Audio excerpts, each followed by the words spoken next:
kematian daripada ADP ini mengarah pada indikasi meninggal. Rekan-rekan sekalian, perlu kami sampaikan dari hasil serangkaian penyelidikan yang dilakukan oleh penyidik, baik itu dari keterangan saksi-saksi, kemudian dikaitkan dengan barang bukti, serta didukung oleh scientific investigation crime dan keterangan para ahli, kami menyimpulkan bahwa pada hari Selasa tanggal 8 Juli 2025 sekitar pukul 8:10 waktu Indonesia bagian Barat telah ditemukan sesosok mayat laki-laki di rumah kos di guest house Godang Dia, kamar 105 di Jalan Godang Dia Kecil nomor 22 Menteng, Jakarta Pusat. Setelah dilakukan olah TKP dan pendalaman bahwa identitas daripada korban adalah ADP berusia 39 tahun yang merupakan staf dari Kementerian Luar Negeri. Pada saat ditemukan, korban dalam posisi terlentang dengan menggunakan celana pendek dan kaos, terbaring di atas kasur dalam keadaan kepala tertutup plastik dan terlilit lakban warna kuning. Dan pada saat ditemukan, ini kami luruskan, kesempatan ini kami luruskan karena kemarin ada beberapa pemberitaan di media yang menyatakan bahwa tangannya terikat. Bahwa faktanya pada saat ditemukan tangan korban tidak terikat, ya, tangan dan kaki tidak terikat.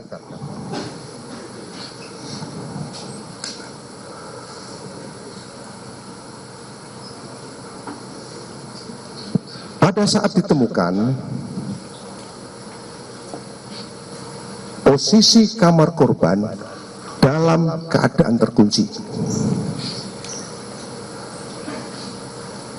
Perlu kami jelaskan bahwa ketika ditemukan tersebut, kunci daripada kamar korban ini ada 3 lapis. Yang pertama adalah lapisan dengan menggunakan kartu tap. Itu bisa diakses dari luar.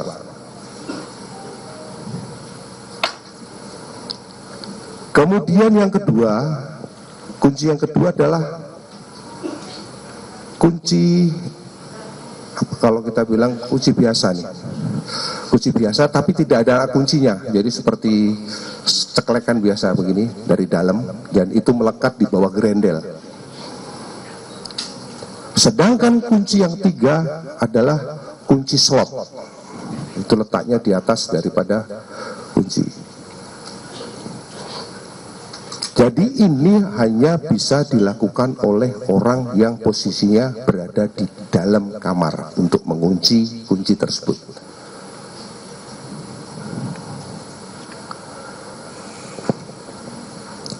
Kemudian setelah dilakukan penelitian terhadap TKP, tidak ada akses lain untuk memasuk ke dalam kamar tersebut selain pintu maupun jendela. Karena di samping ini adalah tembok, belakang juga tembok. Sedangkan penyelidik telah melakukan pengecekan dan penelitian secara mendalam terhadap plafon, dan itu plafon tidak ada yang rusak.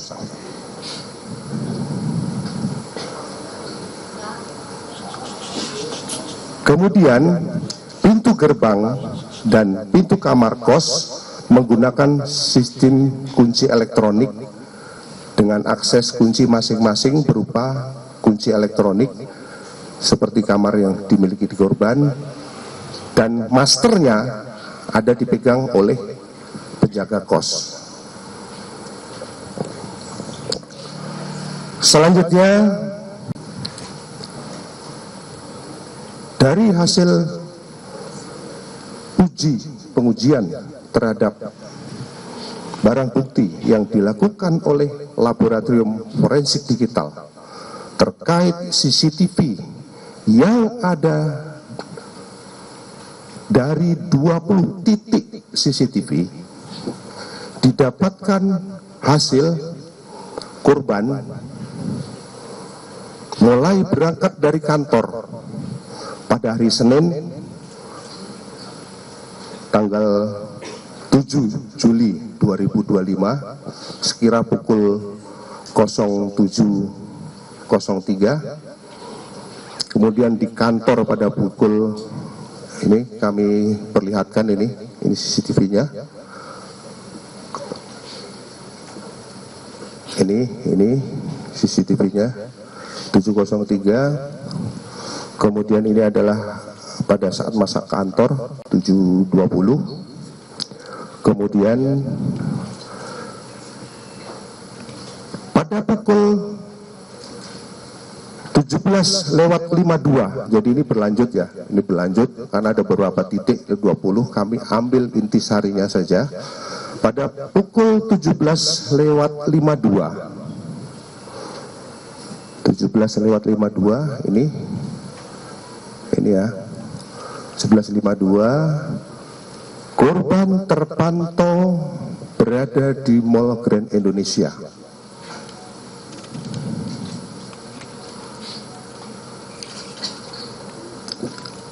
Ini selaras juga hasil analisa terhadap IT daripada profil korban. Selanjutnya, korban pada pukul 21.39 termonitor memasuki Kemenlu. Ini sebelah kiri, rekan-rekan sekalian, 21.39 memasuki Kemenlu.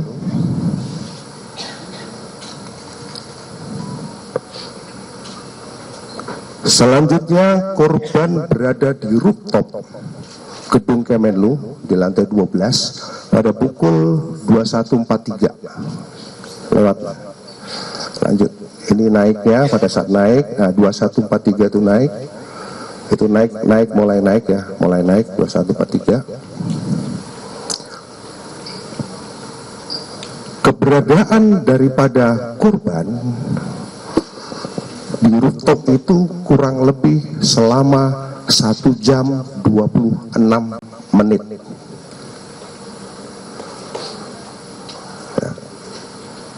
Berdasarkan pengamatan dari CCTV, di awal ketika naik, korban memang betul membawa tas gendong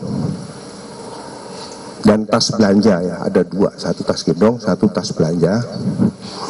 Namun pada saat turun dari rooftop,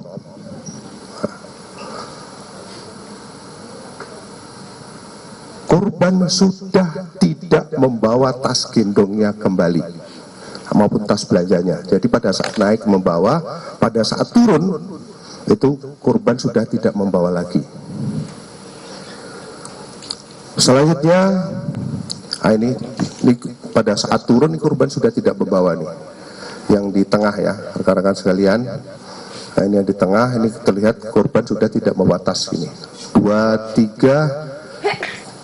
2309 ya. Ulangi, 2309 ini pada saat turun sudah tidak membawa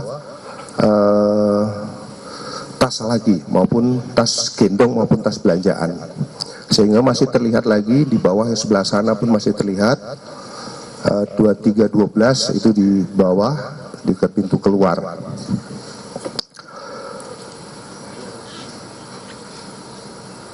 Rekan-rekan sekalian, selanjutnya pada pukul 23.23 korban termonitor masuk di pintu kos. Ini malah pintu kos ini sebelah kiri. Saya ulangi, nah ini pintu kos. Ini pintu kos. Ada pintu kos ini. Ini terpantau mulai masuk ke dalam kamar dan kemudian ini membuang sampah. Lanjut. Dan pada hari Selasa tanggal 8 Juli 2025 pukul 7:39 di sini, setelah pintu dibuka,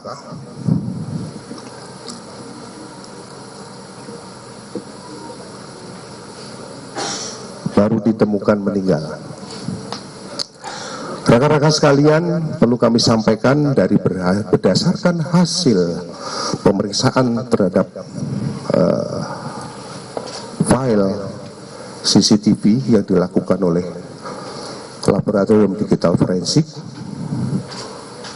disimpulkan bahwa tadi sudah disampaikan sepanjang durasi video dimaksud pada setiap frame-nya saling bersesuaian dengan tidak ditemukan adanya pemotongan ataupun penyisipan frame pada file multimedia jenis video.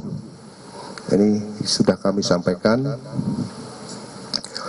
Kemudian yang kemarin menjadi bahasan di media, kenapa arahnya itu berubah ketika pada saat mulai mencongkel. Kemarin kami sudah melakukan konfirmasi dengan mohon maaf, dengan istri daripada korban terkait dengan CCTV kenapa bergeser. Hal tersebut terjadi setelah adanya permintaan dari istri kepada penjaga kos waktu itu lewat telepon, via telepon kepada penjaga kos atas nama Siswanto, ya, saudara S, untuk mendobrak kamar milik korban, sehingga penjaga kos meminta izin kepada pemilik kos untuk melakukan pendobrakan, dan hal tersebut disikapi oleh pemilik kos dengan menggeser sudut CCTV dan memastikan tindakan yang dilakukan oleh penjaga tersebut dengan maksud untuk memastikan tindakan yang dilakukan oleh penjaga tersebut. Hal ini juga diperkuat dengan adanya video yang diambil secara live, ya, artinya secara live, bukan live, rekaman video yang diambil oleh teman sekamarnya yang ikut mendobrak pada saat itu. Ini Bapak ini, Bapak F, ini merupakan teman kamar dari satu kos. Ini diperkuat dengan rekaman video yang diambil oleh Bapak F ini.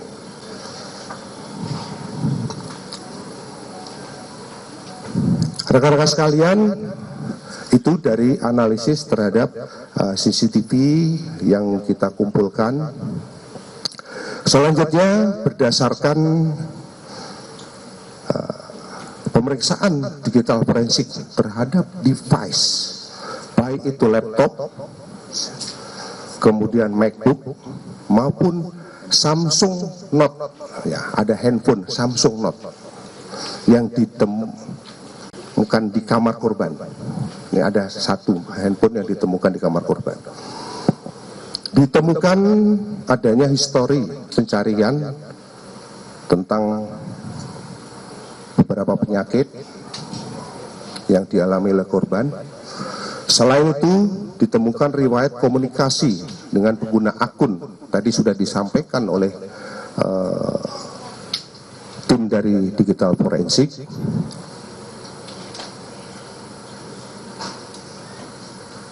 Yang intinya bahwa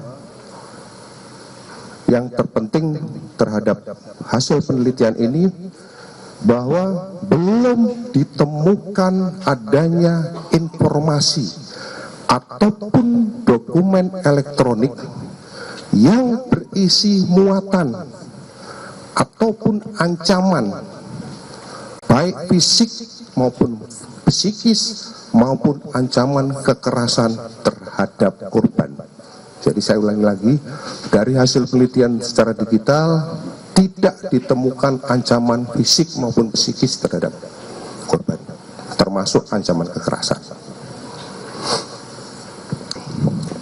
Selanjutnya,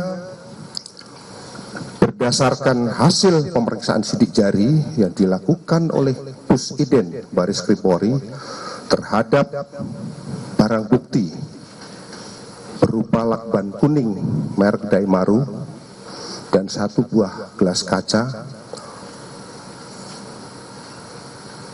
terhadap korban, bahwa lakban yang ditemukan pada jenazah adalah lakban yang dibeli lakban yang dibeli bersama istrinya di salah satu toko di Yogyakarta. Ini kami sudah konfirmasi dan kemarin sampel yang sama itu sudah diserahkan sama kami. Kemarin sudah kita kembalikan lagi ya sampelnya kalau tidak salah ya.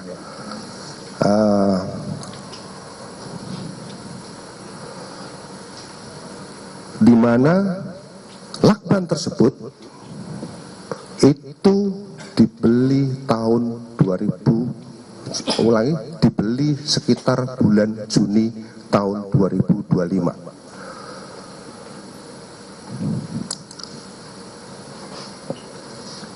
Selanjutnya, berdasarkan pemeriksaan daripada DNA yang dilakukan oleh Puslapor Bareskrim dengan meliti terhadap 11 barang bukti dan melakukan uji terhadap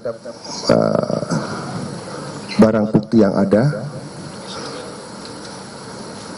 dengan hasil tidak ditemukan adanya DNA milik orang lain selain DNA milik korban, termasuk pada lakban dan barang bukti yang ada di TKP pada saat itu, mulai dari spray, kemudian sarung bantal, gelas dan lain sebagainya, itu hanya DNA milik korban.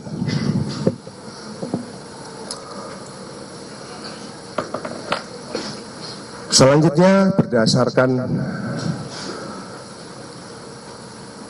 hal tersebut, penyelidik juga menggandeng daripada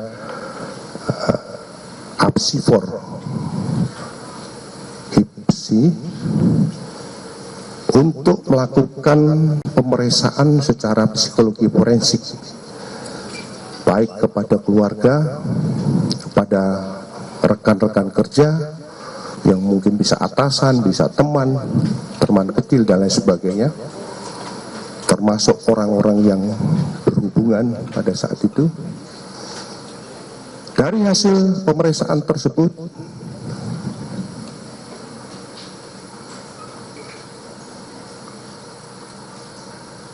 disimpulkan bahwa indikator daripada kematian daripada ADP ini mengarah pada indikasi meninggal tanpa keterlibatan pihak lain.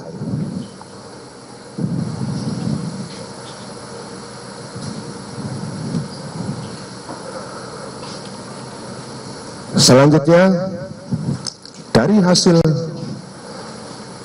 pemeriksaan terhadap toksikologi yang dilakukan oleh Puslapor Baris Krim Polri terhadap sampel-sampel organ yang sudah setelah dilakukan otopsi, baik itu dari otak, empedu, limpa, hati, ginjal, lambung, darah, dan urin, ditemukan adanya kandungan parasetamol dan klorperiphenylamin atau yang sering disebut CTM.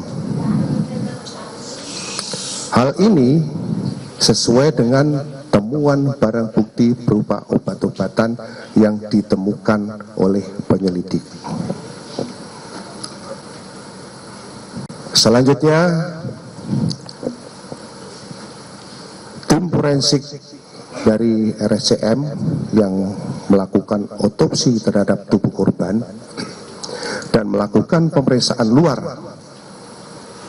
terhadap korban menemukan hasil, yaitu luka lecet pada wajah dan leher, luka terbuka pada bibir dalam, memar pada wajah, bibir dan anggota gerak atas kanan, serta terdapat tanda-tanda perbendungan. Pada pemeriksaan dalam, ditemukan darah berwarna lebih gelap dan encer, lendir dan busa halus pada batang tengkorak, sembab paru-paru, tanda-tanda perbendungan pada seluruh organ dalam, dan tidak ditemukan adanya penyakit pada organ dalam. Pada pemeriksaan laboratorium toksikologi, tidak ditemukan zat yang menyebabkan gangguan pertukaran oksigen. Tidak ditemukan adanya penyakit atau zat yang dapat menyebabkan gangguan pertukaran oksigen pada organ ataupun jaringan pada korban. Maka sebab kematian korban adalah akibat gangguan pertukaran oksigen pada saluran pernapasan atas yang menyebabkan mati lemas. Rekan-rekan sekalian, dari serangkaian tindakan dan kegiatan yang dilakukan oleh penyelidik, mulai dari mendatangi TKP, kemudian melakukan pemeriksaan terhadap saksi-saksi, mengumpulkan barang bukti, kemudian kita dengan melibatkan saksi ahli, dan